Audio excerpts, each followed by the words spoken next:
Dears, Calicut യൂണിവേഴ്സിറ്റിയിലെ BA സോഷ്യോളജിക്കാരുടെ 4th സെമസ്റ്ററിലെ എല്ലാ സബ്ജക്റ്റിനെ കുറിച്ചിട്ടുള്ള ഒരു ഓവർവ്യൂ ആണ് ഈ ഒരു വീഡിയോയിൽ ഡിസ്കസ് ചെയ്യുന്നത്.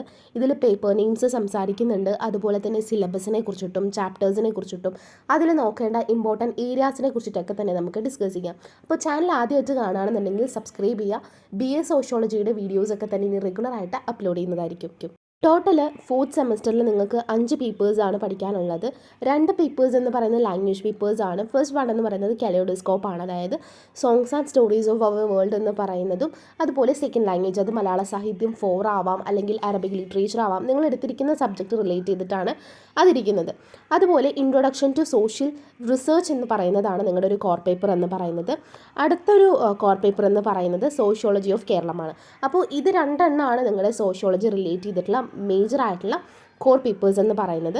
5th വൺ എന്ന് പറയുന്നത് കോംപ്ലിമെൻ്ററി സബ്ജക്റ്റ് ആയിരിക്കാം. ഫസ്റ്റ് സെമസ്റ്ററിൽ നിങ്ങൾ ഏതാണോ കോംപ്ലിമെൻ്ററി ആയിട്ട് എടുത്തിരിക്കുന്നത്, അപ്പോൾ ചിലവർ കോൺസ്റ്റിറ്റ്യൂഷൻ ബേസ് ചെയ്തിട്ടുള്ള പൊളിറ്റിക്സ് റിലേറ്റ് ചെയ്തിട്ടുള്ള പേപ്പർ ആയിരിക്കാം എടുത്തിട്ടുണ്ടാവുക. അപ്പോൾ അതായിരിക്കും നിങ്ങളുടെ 4th സെമസ്റ്ററിൽ അതിൻ്റെ ഒരു ബാലൻസ് എന്നുള്ള രീതിയിലായിരിക്കും നിങ്ങൾക്ക് കോംപ്ലിമെൻ്ററി സബ്ജക്റ്റ് വരുന്നുണ്ടാവുക. അപ്പോൾ ടോട്ടൽ ഇത്രയും പേപ്പേഴ്സാണ് നിങ്ങൾക്ക് പഠിക്കാനുള്ളത്. ഇനി കോർ പേപ്പേഴ്സിൻ്റെ സിലബസിലേക്ക് പോവാം. ഇൻട്രൊഡക്ഷൻ ടു സോഷ്യൽ റിസർച്ചിലാണത് പറയാൻ വേണ്ടി പോകുന്നത്. ഇതിൽ ടോട്ടൽ നിങ്ങൾക്ക് 4 മൊഡ്യൂൾസാണ് പഠിക്കാനുള്ളത്. മൊഡ്യൂൾ 1 എന്ന് പറയുന്നത് ഫണ്ടമെൻ്റൽസ് ഓഫ് സോഷ്യൽ റിസർച്ച് ആണ്. ആ ഒരു മൊഡ്യൂളിൽ സോഷ്യൽ റിസർച്ചിനെ കുറിച്ചിട്ടും അതിൻ്റെ ഡെഫിനേഷൻ എന്താണ്, നേച്ചർ എന്താണ്, സ്കോപ്പ് എന്താണ്, അതിൻ്റെ ഒബ്ജക്റ്റിവിറ്റിയും സബ്ജക്റ്റിവിറ്റിയും, അതുപോലെ തന്നെ സോഷ്യൽ റിസർച്ചിൻ്റെ എത്തിക്കൽ ഇഷ്യൂസിനെ കുറിച്ചിട്ടൊക്കെ നിങ്ങൾക്ക് പഠിക്കാനുണ്ട്. പിന്നെ ക്വാളിറ്റേറ്റീവും ക്വാണ്ടിറ്റേറ്റീവും ആയിട്ടുള്ള സോഷ്യൽ റിസർച്ചിൻ്റെ ഒരു ഡിസ്റ്റിങ്ഷൻസ് കൂടി നിങ്ങൾക്ക് ആ ഒരു മൊഡ്യൂളിൽ പഠിക്കാനുണ്ട്. സെക്കൻഡ് മൊഡ്യൂൾ എന്ന് പറയുന്നത് പ്രില്യൂഡ് ടു സോഷ്യൽ റിസർച്ച് ആണ്. ഇവിടെ റിസർച്ച് ഡിസൈൻ എന്താണ്, എക്സ്പ്ലോറേറ്ററി, ഡിസ്ക്രിപ്റ്റീവ്, ലോങ്ങിറ്റ്യൂഡിനൽ റിസർച്ച് എന്താണ്, അതുപോലെ തന്നെ literature, relevance of literature in റിസർച്ചിനെ കുറിച്ചിട്ടും, ലിറ്ററേച്ചർ സർവേ എന്താണ്, ലിറ്ററേച്ചർ റിവ്യൂ എന്താണെന്നതിനെ കുറിച്ച് അതിൽ പഠിക്കാനുണ്ട്.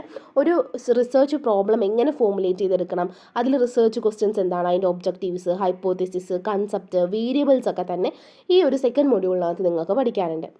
തേർഡ് മൊഡ്യൂൾ എന്ന് പറയുന്നത് മെത്തേഡ്സ് ഓഫ് സോഷ്യൽ റിസർച്ച് ആണ്.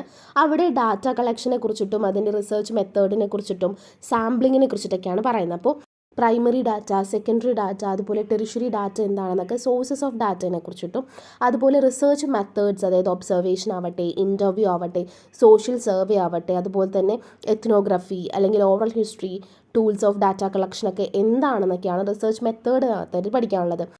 ക്വസ്റ്റിനെയർ എന്താണ്, ഇൻ്റർവ്യൂ സ്കെഡ്യൂൾ എന്താണ്, ഇൻ്റർവ്യൂ ഗൈഡ് എന്താണെന്നതിൽ പഠിക്കാനുണ്ട്. പിന്നെ പ്രോബബിലിറ്റിയും നോൺ പ്രോബബിലിറ്റി സാമ്പിളിങ്ങിനെ കുറിച്ചിട്ടും മൊഡ്യൂൾ 3 പഠിക്കാനുണ്ട്. മൊഡ്യൂൾ 4 എന്ന് പറയുന്നത് presentation of the research report. അപ്പോൾ നമ്മൾ ഈ ഒരു റിസർച്ച് ഇങ്ങനെ നടത്തിക്കൊണ്ടിരിക്കുകയാണ്, അതായത് നമ്മളിപ്പോൾ ഒരു സോഷ്യോളജി റിലേറ്റ് ചെയ്തൊരു റിസർച്ച് നടത്തിക്കൊണ്ടിരിക്കുന്ന സമയത്ത് ഇപ്പോൾ പലതരത്തിലുള്ള ഡാറ്റയും കാര്യങ്ങളൊക്കെ തന്നെ കളക്ട് ചെയ്തു, അതെല്ലാം കൂടി അനലൈസ് ചെയ്തിട്ട് നമ്മൾ എന്ത് ചെയ്യുകയാണ്, അത് പ്രസൻറ്റ് ചെയ്യാൻ പോവാണ് ഒരു റിസർച്ച് റിപ്പോർട്ടിലൂടെ.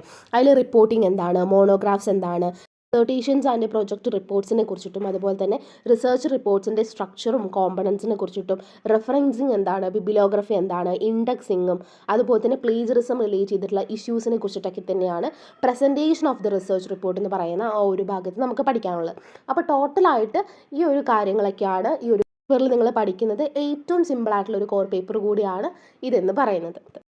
അടുത്ത കോർ പേപ്പർ എന്ന് പറയുന്നത് സോഷ്യോളജി ഓഫ് കേരളമാണ്. ഇതിലും നിങ്ങൾക്ക് 4 മൊഡ്യൂൾസാണ് പഠിക്കാനുള്ളത്. കേരളത്തിൻ്റെ ഒരു സോഷ്യോളജി റിലേറ്റ് ചെയ്തിട്ടുള്ള കാര്യങ്ങളാണ് ഇതിനകത്ത് പഠിക്കാനുള്ളത്.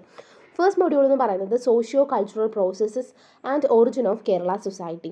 എങ്ങനെയാണ് ഒരു കേരള സൊസൈറ്റി ഒറിജിൻ ചെയ്ത് വന്നിരിക്കുന്നത്, അതിൻ്റെ പ്രോസസ്സിനെ കുറിച്ചിട്ടാണ്.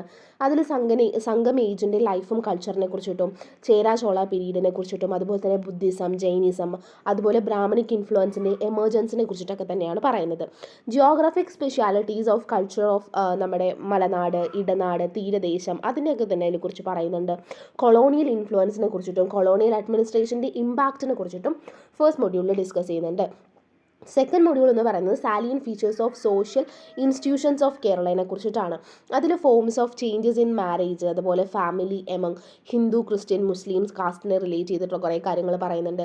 കേരള സ്പെസിഫിസിറ്റീസിനെ കുറിച്ചിട്ട്, അതായത് ഇസ്ലാമും ക്രിസ്ത്യാനിറ്റീൻ്റെ ഇൻഫ്ലുവൻസിനെ കുറിച്ചിട്ടും, അതുപോലെ തന്നെ ആൻറ്റി കാസ്റ്റ് സ്ട്രഗിളിനെ കുറിച്ചിട്ടും, റിഫോം മൂവ്മെൻറ്റ്സിനെ കുറിച്ചിട്ടൊക്കെ തന്നെയാണ് മൊഡ്യൂൾ 2 ഡിസ്കസ് ചെയ്യുന്നത്. നമുക്കറിയാവുന്ന കുറേ കാര്യങ്ങൾ, നമുക്കറിയാത്ത കുറേ കാര്യങ്ങളൊക്കെ തന്നെ ഈ ഒരു മൊഡ്യൂളിനകത്ത് നമ്മൾ ഡിസ്കസ് ചെയ്യുന്നുണ്ട്.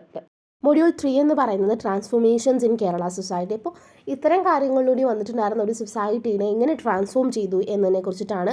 അതുപോലെ എഡ്യൂക്കേഷൻ, ലൈബ്രറിയും അതുപോലെ ലിറ്ററസി മൂവ്മെൻറ്റ്സിനെ കുറിച്ചിട്ടും ലാൻഡ് റിഫോംസിനെ കുറിച്ചിട്ടും അഗ്രീരിയൻ റിലേഷൻസിനെ കുറിച്ചിട്ടും ഹെൽത്ത് കെയർ സെക്ടറിലും ഡെമോഗ്രാഫിക് ചേഞ്ചസിലും ഉണ്ടായ മാറ്റങ്ങളെ കുറിച്ചിട്ടൊക്കെ തന്നെയാണ് ഈ ഒരു ട്രാൻസ്ഫോർമേഷൻ പീരീഡിൽ നമ്മൾ പറയുന്നത്. 4th മൊഡ്യൂൾ എന്ന് പറയുന്നത് കണ്ടംപററി കേരള സൊസൈറ്റീനെ കുറിച്ചിട്ടാണ്. കേരള പീപ്പിളിൻ്റെ സയൻസ് മൂവ്മെൻറ്റ്സിനെ കുറിച്ചിട്ടും കേരള മോഡൽ ഓഫ് ഡെവലപ്മെൻറ്റ് എന്താണ്, അതിൻ്റെ ഒരു ക്രിട്ടിക്കൽ അപ്രൈസലിനെ കുറിച്ചിട്ടും ഈ മൈഗ്രേഷൻ, ഗൾഫ് മൈഗ്രേഷൻ, അതുപോലെ തന്നെ north eastern migration to Kerala, ഇതിനെ റിലേറ്റ് ചെയ്തിട്ടുള്ള കുറേ കാര്യങ്ങളും gender relations, fisher folks, Adivasis, farmers, ഇവരുടെയൊക്കെ തന്നെ ലീവ്ലിഹുഡ് ഇഷ്യൂസിനെ കുറിച്ചിട്ടൊക്കെ തന്നെയാണ് മൊഡ്യൂൾ 4 ഡിസ്കസ് ചെയ്യുന്നത്. ഓവറോൾ ഇത്രയും കാര്യങ്ങളാണ് നമുക്ക് ഈ ഒരു 4th സെമസ്റ്ററിൽ പഠിക്കാനുള്ളത്. അപ്പോൾ ഇനിയുള്ള വീഡിയോസിലൊക്കെ തന്നെ നമുക്കിതെല്ലാം ഡിസ്കസ് ചെയ്യാം. നിങ്ങളെല്ലാവരും നന്നായിട്ട് പഠിക്കാം.